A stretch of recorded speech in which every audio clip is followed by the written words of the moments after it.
Hello everyone, welcome back to my channel. My name is Santosh and in this episode I'm going to talk about how to implement RAG, Retrieval Augmented Generation process to power your chatbots to answer your in-house specific queries. Basically, the ChatGPT kind of bots might not be fully aware of your in-house applications or they might not completely aware of those. So how to provide this application knowledge to this type of GPTs? There are multiple ways for this. One of them is RAG. And in this episode, we're gonna fully understand how to implement the basic RAG process to provide our in-house application specific knowledge to the ChatGPT so that ChatGPT can answer the queries of the users by looking into those application knowledge. To understand this RAG, we need to understand what is vector databases, and embedding. In short, vector is a list of numbers that represents the data in a way machine can understand. Like every word, for example, dog, cat, all these words are represented as numbers. Vector database is where vectors are stored and organized. It's like a library for these mathematical representations.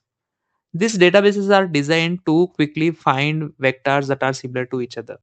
And there are a lot of other advantages too.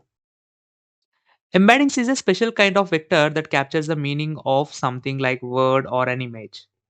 The idea is to place the similar things close to each other. For example, in language models, the word dog has an embedding close to cat but far from banana. Because dogs and cats are similar, banana is unrelated. So this is a very basic understanding about these concepts. Now we'll jump into understanding what is RAG. So what is this RAG? In a simple words, instead of sending the user prompt directly to the GPTs, we will use that prompt to fetch the additional information from some third party application.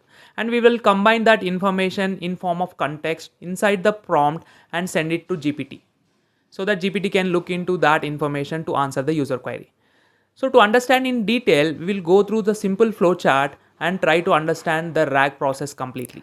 The very first step to implement the RAG process is we need to make sure our application knowledge is ready to consume in form of text or images.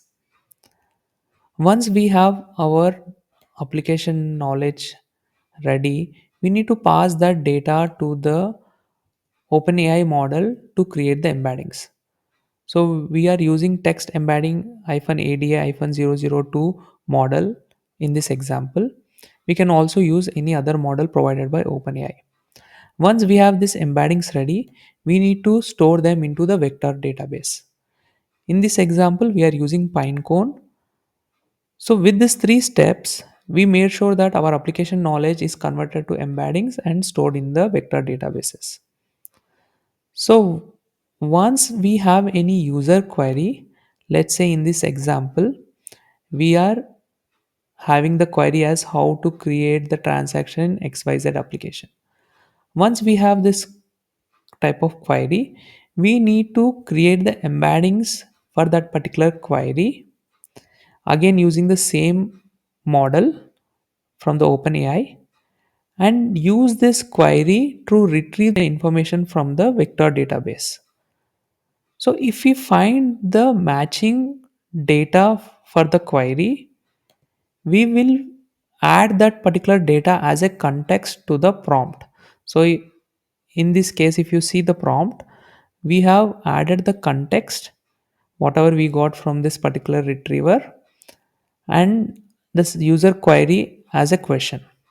And we have passed that to the OpenAI model. Let's say if we didn't find any context, then we'll just pass the query as a prompt. So whenever we find the data and we pass that as a context, we are making sure that OpenAI model has the knowledge about our in-house application and then it can answer the user query by looking into that particular context. So this is a simple flow chart which shows how to implement the basic RAG process. In this example RAG implementation, I am using a Pinecone as my vector database. Pinecone is a service which provides the vector databases. We need to simply log into their account, create the index, write the embeddings to the index, and search through that index to get back the data. So we'll see all these examples in the code. First, I'll give you walkthrough of the code which is involved in implementing the RAG process. Later, we will use the same code to develop the actual bot. So to start with, we will import the required libraries like OpenAI and Pinecone. Then we'll create an object for OpenAI, and our all the application knowledge we need to load at the runtime. So our application knowledge may be in wikis, or it can be in local files, or it can be any website. So we need to make sure that we load all this data at the runtime. And once we load the data, we need to create the object for Pinecone and get the index which we have already created in the Pinecone platform by passing the index name and the index URL. Once we have the index, we need to create the embeddings by calling the openai.embeddings.create method by passing the model and the input. The model I'm using here is text-embedding-ada-002, and we have other options as well. And we pass whatever the data we loaded as an input to this method. And the response, we will get the embeddings. Once we have the embeddings, we will write them back to the Pinecone by calling this index.namespace.upsert and passing the embeddings and the metadata to it. So with this, we have made sure that we have fetched the knowledge and created the embeddings for that, and we have written back them to the vector databases. So we have our vector databases ready. Now, the second part is whenever there is a user query, like let's say how to generate a statement of my transaction in XYZ application.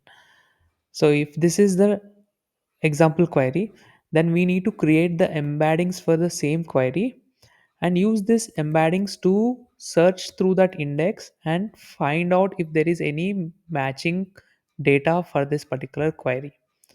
So basically, it will use the words from here and then try to see if there is any matching data in our particular vector database using that index. If it finds anything, it returns back that particular data. So it will be subset of the entire data which we are writing to that vector database.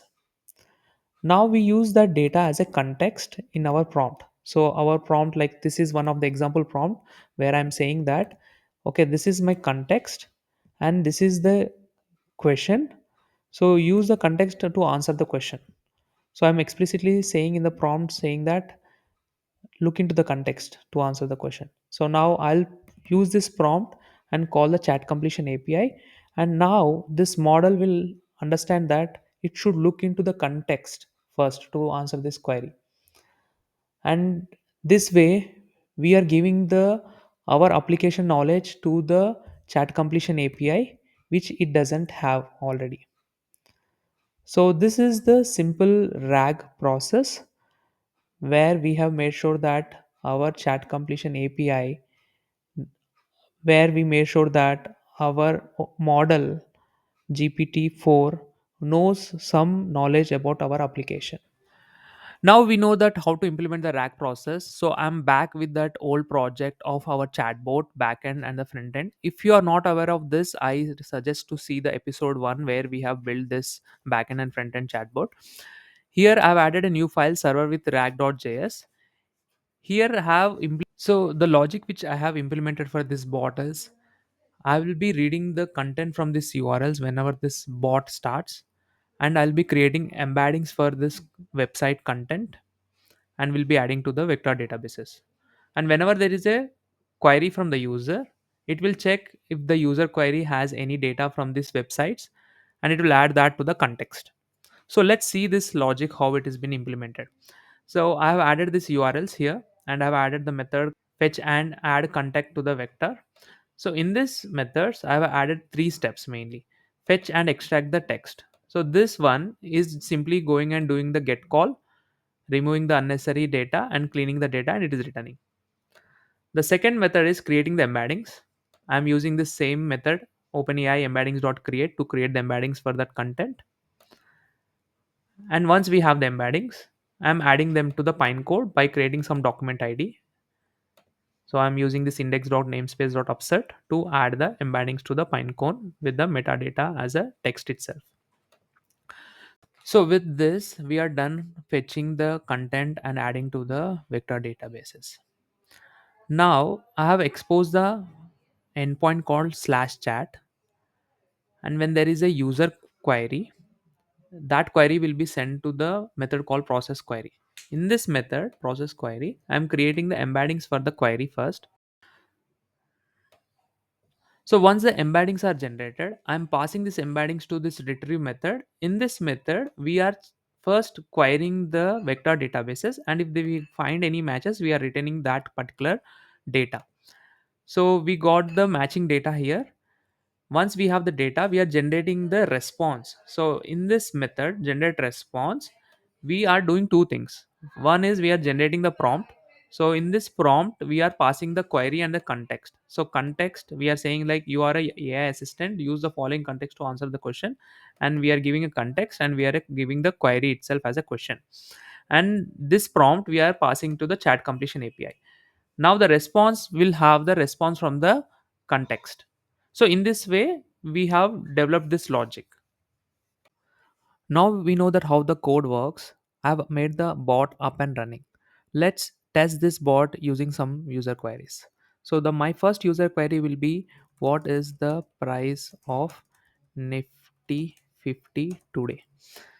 So it should go and fetch the information from the money control, and it should respond back to the user.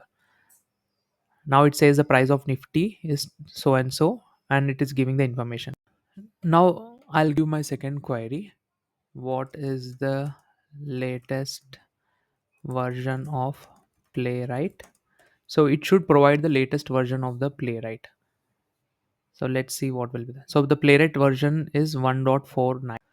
Now we see that it's working. Our chatbot was able to respond to two different queries of the user by looking into two different websites.